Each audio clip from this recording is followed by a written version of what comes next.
আসসালামু আলাইকুম সবাইকে। বাধ্য ভালোবাসা গল্পের 10 নম্বর পার্ট। তো বেশি কথা না বলে চলুন গল্প শুরু করা যাক। পদ্ম বেঘুরে কান্না করছে, ইজান চেয়েও থামাতে পারছে না। মেয়েটা কাঁদতে কাঁদতে ইজানের বুক ভাসিয়ে দিয়েছে। ইজান পদ্মের সব পাগলামোর মানে বুঝছে না, যেন তার অপ্রিয় জিনিস হারিয়ে গিয়েছে, তাই সেজন্য সে কান্না করছে। ইজান পদ্মের মাথায় হাত বোলাতে লাগলো, আর কতক্ষণ এভাবে ধরে কাঁদবে। অবশেষে পদ্ম নিচ থেকে ইজানকে ছেড়ে দিল। ইজান পদ্মের চুলে হাত দিয়ে বলল, কেন কেঁদেছ? পদ্মের আবার সেসব কথা মনে পড়ে গেল, আবারও ডুকরে কেঁদে উঠলো। ইজান শান্ত কণ্ঠে বলল, আবার কাঁদছো কেন? পদ্ম বলল, বাসায় যাবেন কখন? ইজান বলল, এখানে থাকলে কি সমস্যা? পদ্ম অসহায় দৃষ্টিতে ইজানের দিকে তাকিয়ে বলল, প্লিজ বাসায় নিয়ে চলুন না। ইজান পদ্মের থুতনিতে হাত দিল, সাথে সাথে পদ্ম ব্যথায় উফ করে উঠলো। তারপর বলল, এখানে কি হয়েছে? এমন লাল হয়ে আছে কেন? পদ্ম ঘাবড়ে গেল। পদ্ম বলল, কিছু হয়নি, আমি ব্যথা পেয়েছি। ইজান বিশ্বাস করলো না তার কথা, বলল, কিভাবে ব্যথা পেয়েছো? ইজানের কথায় পদ্ম আমতা আমতা করে বলল, এত কথা জিজ্ঞেস করছেন কেন? ইজান পদ্মের গালে হাত দিয়ে বলল, মিথ্যা কথা বলতে পারো না সেটা জানি, তাও কেন সেটা বলার চেষ্টা করছো? কি হয়েছে সত্যি করে বলো। ইজানের কথা শুনে পদ্মের মনে হলো ইজান হালকার উপর ঝাপসা হুমকি দিয়েছে। পদ্ম বলল, কিছু হয়নি বললাম তো। ইজান ইচ্ছে করে পদ্মের সেই আঘাতপ্রাপ্ত স্থানে ব্যথা দিল। তারপর বলল, বলতে বলেছি বলো, না হলে তুমি আমার সবচেয়ে খারাপ রূপ দেখবে। পদ্ম ব্যথায় মুখ খিচে রইল একদম। এই ইজানের কি মায়া দয়া নেই? চোখ দিয়ে কয়েক ফোঁটা পানি পড়ে গেল। পদ্ম বলল, বলছে। ইজান বেডে বেশ আয়েশ করে বসলো, তারপর বলল, বলো। পদ্ম ভয়ে মুখ খুলছে তো আবার খুলছে না, এমন অবস্থা। তার ভয় লাগছে যদি ইজান ওই মেয়েকে ধরে, সে যদি আবারও পদ্মের সাথে এমন করে। পদ্মকে চুপ থাকতে দেখে ইজান জোরে সোরে ধমক দিল, বলল, অভদ্র বেশি হয়েছে বোধহয়। পদ্ম কেঁপে উঠলো, তারপর বলল, বলছি বলছি। ইজান বলল, আমি যদি উঠি তাহলে খারাপ হয়ে যাবে খুব। পদ্মের মুখ মলিন হয়ে গিয়েছে। তারপর বলল, ওই দিন আপনার পাশে একটা মেয়ে বসতে চেয়েছিল না? প্রথম যখন আমি আপনার পাশে গেলাম তখন একটা মেয়ে এসেছিল, আমি আসলে নামটা জানি না। ইজান বুঝলো পদ্ম সায়নার কথা বলছে। ইজান বলল, হ্যাঁ কি হয়েছে? ও কিছু বলেছে তোমাকে? পদ্মের চোখে আবারও পানি চলে আসলো। পদ্ম বলল, উনি আমাকে এমন করেছেন। সকালে নাস্তা করার পর আপনি যখন বাইরে গিয়েছিলেন তখন আপুটা রুমে আসে, আমি বুঝতে পারিনি। উনি এসে রুমে আমার মুখটা চেপে ধরে। দ্রুত ঘটে যাওয়া ঘটনা আমি বুঝতে পারছিলাম না। তারপর আপু কাচের গ্লাস দিয়ে আমাকে আঘাত করে। আমি তো কিছুই বুঝছিলাম না উনি এমন করছেন কেন। তারপর আর কি কি যেন বললেন, আমার জন্য নাকি আপুকে পাত্তা দেননি আপনি। আবার এটাও বলেছেন আমি যেন আপনাকে কিছু না বলি। এরপর উনি চলে যায়। আপনি দয়া করে উনাকে কিছু বলবেন না। আমাকে আপনি আমাদের গ্রামে দিয়ে আসুন, ওখানে আমি খুব ভালো থাকবো। বলে পদ্ম কাঁদতে শুরু করলো। ইজানের চোয়াল শক্ত হয়ে এলো। এই শায়নাকে আজ মেরেই ফেলবে। তার উপর রাগ পদ্মের উপর ঢালবে কেন? ইজান নিজের রাগ কন্ট্রোল করতে পারছে না, দ্রুত পায়ে রুম ত্যাগ করলো। আসার সময় রুমের দরজা লক করে দিয়েছে যেন পদ্ম বেরোতে না পারে। শায়না হেসে হেসে কথা বলছে কার সাথে জানি। হঠাৎ তার ফোন যেন কেউ নিয়ে গেল। শায়না পিছনে ঘুরে দেখে ইজান দাঁড়িয়ে আছে। ইজানের চোখে মুখে রাগ সেটা দেখে বোঝা যাচ্ছে। কেন জানি শায়নার মনে এক অজানা ভয় হানা দিল। ইজান বলল, পদ্মকে কেন এমন করেছেন? ও আপনার কি ক্ষতি করেছে? আপনি কি আসলেই ডাক্তার? আমি আশ্চর্য, একজন ডাক্তার হয়ে আপনি পিচ্ছি একটা মেয়ের সাথে এমন করছেন। বিবেক বুদ্ধি কি লোপ পেয়েছে আপনার? আর আমি কাকে বিয়ে করি, ভালোবাসি আর কাকে পাত্তা দেই সেটা একান্তই আমার ব্যাপার। আপনি জানেন আপনি কত বড় ভুল করেছেন। একটা অবুঝ মেয়ের সাথে আপনার এমন করা উচিত হয়নি। কতটা পাগল হলে আপনি এভাবে পদ্মকে আঘাত করেছেন? প্রতিবন্ধী নাকি আপনি? শায়নার রাগে শরীর জ্বলে উঠলো। শায়না ইজানের কলার চেপে ধরলো, তারপর বলল, আমি কি কম সুন্দর নাকি? কেন তুমি ওই মেয়েকে বিয়ে করেছো? প্রতিদিন তুমি আমাকে অপমান করছো। আমি কি বেশি কিছু চেয়েছি? আমি তো ওর আগে তোমায় ভালোবাসতাম। এত অপমানের পরও তো তোমার কাছে ছুটে গিয়েছি ইজান। আচ্ছা এমন করলে হয় না? তুমি ওই মেয়েকে ছেড়ে আমাকে বিয়ে করে আমার সাথে সংসার করবে, আমরা সুখে শান্তিতে বসবাস করব। প্লিজ ইজান, তুমি ওই মেয়েকে ছেড়ে দাও। আমি সত্যি সত্যিই কষ্ট পাচ্ছি ইজান। ইজান এতক্ষণে তার রাগটা কন্ট্রোল রাখছিল, আর শায়না ইজানের রাগ আবার বিগড়ে দিয়েছে। একে তো কলারে হাত দিয়েছে, আবার এসব বাজে কথা বলছে। ইজান রাগের চোখটা বন্ধ করছে আবার খুলছে। একটা মেয়ে হয়ে কিভাবে একটা ছেলের কলারে হাত দিতে পারে? ইজান শায়নাকে ধাক্কা মেরে সরিয়ে দিয়েছে। ইজান বলল, এত বড় সাহস, আমার কলারে হাত দিয়েছিস? খুব সম্মান দিয়েছিলাম, কিন্তু তুই সম্মানের যোগ্য না। আর আমার পদ্মফুলের নামে এসব কথা বলার অধিকার তোকে কে দিয়েছে? ইজান চারপাশে তাকিয়ে একটা কাচের গ্লাস পেল।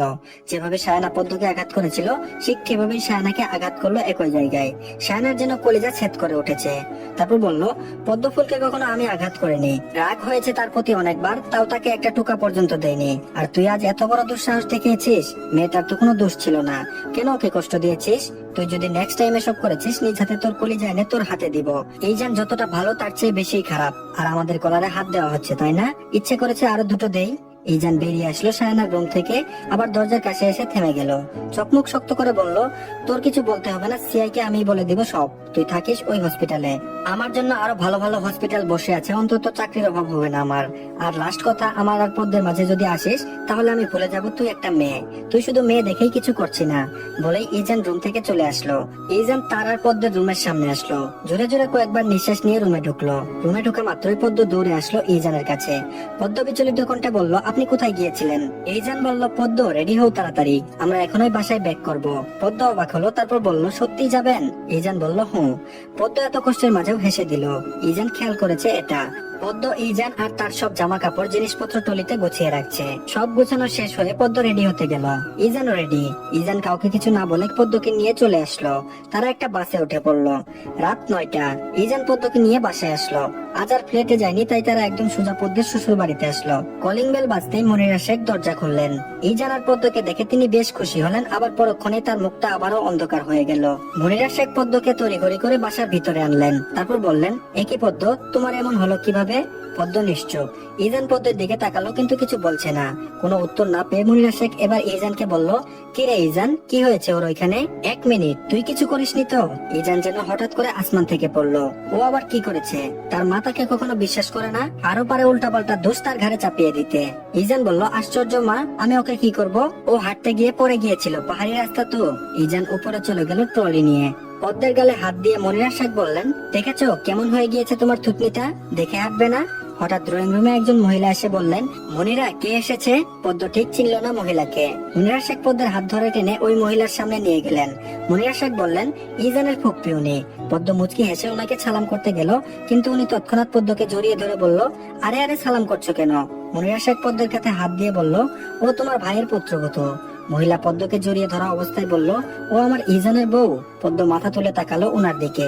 মনিরা শেখ পদ্মের উদ্দেশ্যে বললেন, ওনার নাম হায়াত শেখ, তোমার ও ফুপ্পি হয়, বুঝেছো? পদ্ম মাথা নাড়ালো। হায়াত শেখ ও পদ্মের থুতনি ধরে বলল, কি গো, তোমার ওখানে এমন লাল হয়ে আছে কেন? পদ্মের খারাপ লাগছে, আবার লজ্জাও লাগছে। আজ যদি এটা না থাকতো তাহলে তো এমন প্রশ্ন কেউ করতো না। পদ্ম মনমরা হয়ে বসে রইল। মনিরা শেখ বললেন, ও ব্যথা পেয়েছে আপা। হায়াত শেখ বললেন, দেখছো মনিরা কেমন লাল হয়ে আছে? মনিরা শেখ বললেন, আচ্ছা আপা, ওকে নিয়ে যাই, ফ্রেশ হতে হবে তো, তারপর না হয় কথা বলো। হায়াত শেখ বললেন, যাও যাও। পদ্ম মনিরা শেখের ওয়াশরুমে গেল, কারণ সে জানে ইজান হয়তো তার ওয়াশরুমে ফ্রেশ হচ্ছে, তাই সে আর রুমে গেল না। ফ্রেশ হয়ে নিচে আসলো। হায়াত শেখ আর মনিরা শেখ রান্না করে, কারণ তাদের কথা শোনা যাচ্ছে। পদ্ম তাদের সাথে যোগ দিল। মনিরা শেখ রান্না করছেন, পদ্ম আর হায়াত শেখ কথা বলছে। ইজান দেখলো পদ্ম রুমে আসছে না, তাই নিচে আসলো। সুজা রান্নাঘরে এসে বলল, কি ব্যাপার পদ্ম, রুমে আসনি কেন? পদ্ম হোক চুকিয়ে গেল। ইজান একেবারে রান্নাঘরের দরজার পাশে দাঁড়িয়ে আছে। ইজানকে হায়াত শেখ বলে উঠলেন, শুধু বউয়ের খবর নিলে হবে? এই যে বুড়ি ফুপ্পিটা দাঁড়িয়ে আছে, তার খবর তো একবারও নিলে না। বুঝলে মনিরা শেখ, তোমার ছেলে বিয়ের পর পাল্টে গিয়েছে, এখন আর একমাত্র ফুপ্পির খবরও নেয় না। ইজান হায়াত শেখকে জড়িয়ে ধরে বলল, তুমি তো ভালোই আছো দেখছি, কিন্তু আমার বউ তো ভালো নেই, দেখছো না ব্যথা পেয়েছে, একটু ট্রিটমেন্ট করতে নিয়ে যাই। ইজানের কথায় মনিরা শেখ আর হায়াত শেখ হেসে উঠলো। তারপর বলল, যাও বউয়ের সেবা করে আবার নিচে পাঠিয়ে দিও। ইজান পদ্মের হাত ধরে টেনে উপরে নিয়ে আসলো। পদ্ম তো লজ্জায় শেষ। সি, এই ইজান ভালোই পারে লজ্জা দিতে। রুমে আসার সাথে সাথে পদ্ম ইজানের হাত ছেড়ে দিল। ইজান ড্রয়ার থেকে একটা মলম নিল। পদ্ম কোমরে হাত দিয়ে বলল, আপনি এত বাজে কথা বলেন কেন? মা আর ফুপ্পি কি ভাবছে বলুন তো, নির্লজ্জ কোথাকার। ইজান পদ্মের থুতনিতে মলম লাগাতে লাগাতে বলল, কে কি ভাবছে বা ভাববে সেটা নিয়ে ইজানের মোটেও আপত্তি নেই, ভাবলে সমস্যা কোথায়? আর আমি তো এখন কিছুই করিনি, যখন করব তখন নির্লজ্জ বলবে। এর আগে এসব কথা কিন্তু সহ্য করবো না পদ্মফুল। ইজানের কথায় পদ্ম ক্ষিপ্ত দৃষ্টিতে তাকিয়ে আছে। কখনো এই লোক ভালো হবে না, সে ভালো করেই জানে। তার কি একটু লজ্জাবোধ নেই এই অসহায় মেয়েকে একা পেয়ে এসব বলে? ইজান পদ্মের মলম লাগানো শেষ করে আবার জায়গা মতো মলম রেখে দেয়। তারপর বলল, শুনো, এটা আবার লাগিয়ে নিও, প্রত্যেকবার যে আমি লাগিয়ে দিব সেটা ভেবো না। ইজানের কণ্ঠ স্বাভাবিক। পদ্মের ভীষণ অভিমান হলো কথাটি শুনে। দ্রুত পায়ে রুম থেকে চলে আসলো। নিচে হায়াত শেখ আর মনিরা শেখ বসে কথা বলছেন। পদ্ম তাদের কাছে গেল। পদ্মকে দেখে হায়াত শেখ বললেন, কি গো, তোমার বরের সেবা শেষ হয়েছে? পদ্ম সৌজন্যবোধক হাসি দিল, তবে কিছু বলল না। মনিরা শেখ পদ্মকে ওনার পাশে বসিয়েছেন। মনিরা শেখ পদ্মের চিবুক ধরে বলল, পরের বার দেখে শুনে হাঁটবে, বড় হয়েছে, বিয়ে হয়েছে, সব দিকে খেয়াল রাখতে হবে তো। পদ্ম মাথা নাড়িয়ে বলল, জি মা। হায়াত শেখ পদ্মের কাঁধে হাত দিয়ে বলল, মনিরা, তোমার ছেলের বউকে কিন্তু আমার বেশ পছন্দ হয়েছে। পদ্ম মুচকে আসলো। ছোট থেকেই কেউ যদি তার সামনে তাকে নিয়ে প্রশংসা করে তাহলে সে খুব খুশি হয়। মন চায় প্রজাপতির মতো ডানা মেলে উঠতে। তাদের তিনজনের মাঝে ইজানের আগমন ঘটলো। ইজান পদ্মের পাশে বসেছে। শুধুমাত্র এখানে মনিরা শেখ আর হায়াত শেখ আছেন বলে উঠে যেতে পারছেন না, না হলে তার শাশুড়ি শত প্রশ্ন করবেন। ইচ্ছে করছে উঠে যেতে, পরিস্থিতি এমন যে সে উঠতে পারছে না। হায়াত শেখ ইজানের উদ্দেশ্যে বললেন, ইজান কি তোমার ওই ফ্ল্যাটে থাকো? ইজানের কোনো হেলদোল নেই, সোফায় একেবারে আদর্শ হয়ে বসেছে। তারপর বলল, থাকি, তবে অন্য কোথাও চাকরি নিলে হসপিটাল থেকে কাছে হলে থাকবো, না হলে এখানে পদ্মকে রেখে যাবো আর আমি আলাদা থাকবো। ইজানের কথায় মনিরা শেখ আর পদ্ম দুজনেই অবাক হয়ে যায়। পদ্ম মনে মনে বলছে, এই লোকটা এমন কেন বলছে, কি আবল তাবল বলা শুরু করেছে।